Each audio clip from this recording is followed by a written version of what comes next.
Welcome back. The details. President Abdel Fattah al-Sisi and the Executive Director of the World Food Programme, the WFP, Sydney McCain, hailed on Saturday the distinguished and extended cooperation ties between Egypt and the WFP in light of the adoption of the Egyptian WFP 2023-2028 new plan. Details.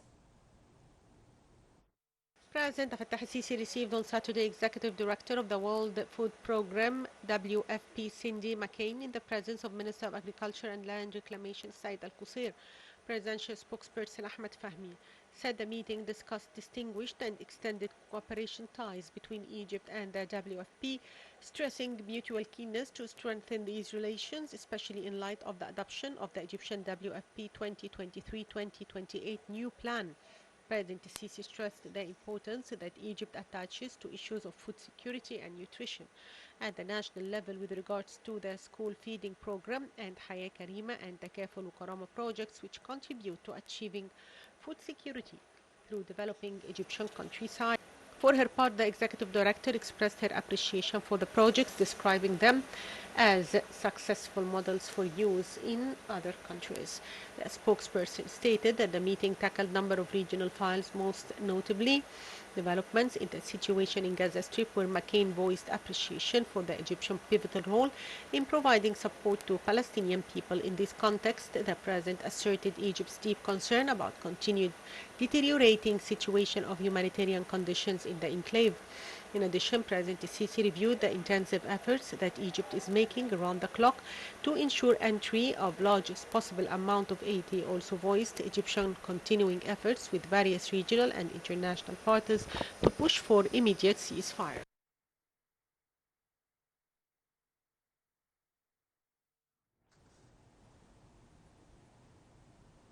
President Abdel Fattah al-Sisi received the Lebanese Prime Minister Najib Mikati in the attendance of Chief of General Intelligence Service Abbas Kamel.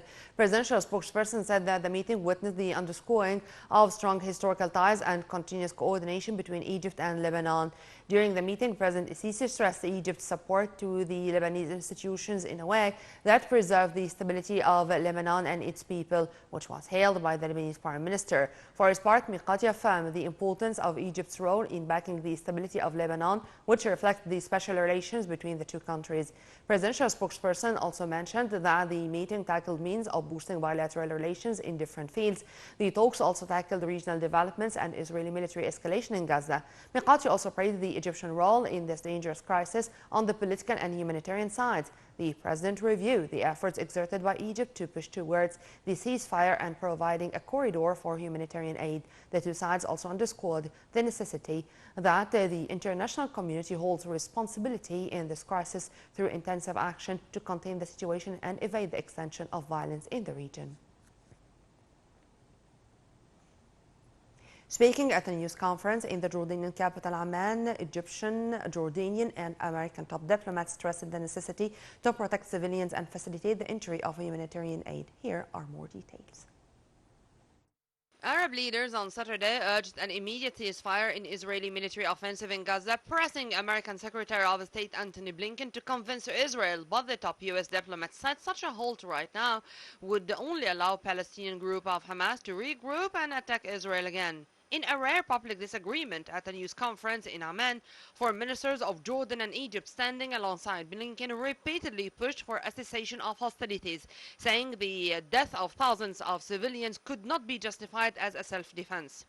Blinken reaffirmed U.S. support for humanitarian pauses in the fighting in Gaza to ensure desperate civilians get help a day after Israeli hawkish Prime Minister Benjamin Netanyahu gave the idea short shrift.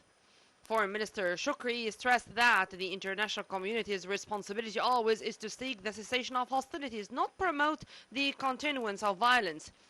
He reiterated Egypt's full rejection to liquidate the Palestinian cause and to relocate the Gazan citizens, stressing that targeting civilians, bombing hospitals and schools can never be justified and can never be considered self-defense. Shukri renewed Cairo's commitment to support the Palestinians, asserting that the two-state solution is the only way to reach a just and comprehensive peace. The Egyptian minister also highlighted that Egypt will keep Rafah crossing open and will resume its utmost effort to guarantee the entry of humanitarian aid to Gaza despite the intended Israeli impediments. For his part, Ayman al-Safadi of Jordan called for all sides to work together to stop a catastrophe that will haunt the region for generations, stressing that it's a must to get priorities straight to make sure that this war stops, yet nobody knows what kind of Gaza will be left. The Jordanian top diplomat stressed that Israel is committing war crimes and that it should not be above international law. Earlier, the Arab coordination meeting took place on Saturday in the Jordanian capital Amman with the participation of foreign ministers of Egypt, Jordan, United Arab Emirates, Saudi Arabia and Qatar, alongside Secretary of the Executive Committee of the Palestinian Liberation Organization, Hussein al-Sheikh.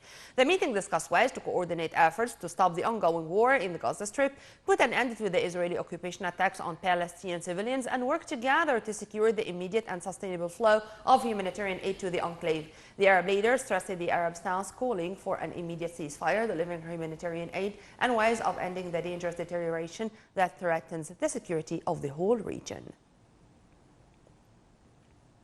Fighting raged in Gaza on Saturday for the 29th day, where Israel has relentlessly bombarded the Gaza Strip